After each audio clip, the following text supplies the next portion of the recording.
Now, for the political implications of President Trump's trade deals, we're joined by our political panel, former Florida Democratic Party Chair Mitch Ceasar and former Nevada GOP Chair Amy Tarkanian. Thanks so much for joining us. Thank you. Thank you. So now, with this tentative agreement in the mix, what does this mean? Amy, do you see Canada joining the U.S. and Mexico? Well, it sure seems that way. It seems that there's still a lot of negotiation that's on the table. But with Mexico moving in a positive direction, I believe that Canada won't be too far behind. The president has given a warning that if Canada doesn't move within that 90-day window, that he's going to put tariffs on the auto industry coming into the U.S. So I would hope that that would give them a little extra nudge to move in the right direction along with Mexico and the U.S. And Mitch, do you see Congress approving this deal, or do you think they'll want to push the president to do something else, or maybe something closer to the original NAFTA deal that we had? I'm pretty sure Congress will approve the deal. Remember, it's Republican majorities in both houses, and November is coming around very quickly. Republicans did say today that they really want a three-party deal. They don't want a deal just with Mexico. They want Canada's part of it. The reason it isn't real integral yet, I believe, is because of the Prime Minister having some problems, personally, I would say, with Trump and vice versa. What's interesting, I find, is that the products they talked about the most are cars and specifically agriculture. Well, gee, what does that mean? That means it's the Midwest. That means it's Trump's base. That means 2018 is around the corner. So although it's good economics, and the stock market really liked it today, like everything else, I think it smacks very heavily of politics. I think the market is looking beyond this already and looking at Europe and China. Amy, do you think that this is a good deal for the U.S.? Does this make sense for the country? Well, I actually agree with everything that he just said.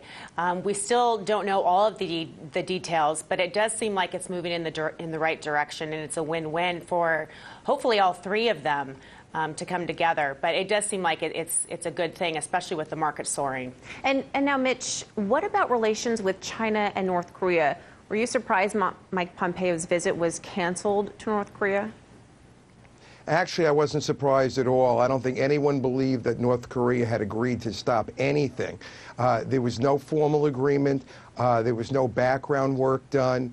I guess President Trump's trying to build up a personal relationship. But I have to say North Korea has been very smart for decades about this, and I don't know why the president thought he was going to outsmart everybody like it's the art of the deal. As to China, even more so. They are very smart. We know about the trade secrets they've taken. I think most Americans agree with that. But they're not making any deals either. And there's some discussion that perhaps the White House believes that deals with deals with Canada and Mexico that may be imminent may put pressure on China. I honestly don't see that happening. Interesting. And Amy, South Korea is saying that they're impacted by Pompeo's visit being canceled. Do you think there's a bigger tactic behind all of this? Well, the president usually is 10 steps ahead, and then it turns out to be the right move, at least in my view. So, you know, we're not exactly sure why he canceled his visit. I'm sure there's a lot of other things pressing. But once again, I agree with everything that Mitch just said. China is very smart. North Korea has also done a very good job over the years on making sure that they still have the upper hand in a way. You know, I still think that we're going to move in the right direction. I think that by having this deal with Mexico and hopefully Canada coming on board, that it's another message related to China that we are not going to be gentlemen and gentle ladies anymore. It's not just going to be let's shake on it and let's hope to have the next meeting again. There's actually going to be changes that will be insisted.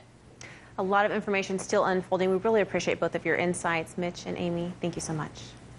Thank you. Thank you. Hey YouTube, thanks for checking out our channel. We hope you enjoyed the video. We have tons of content for you just like this. For more of RT America's one-of-a-kind news and analysis, be sure to subscribe and never stop questioning more.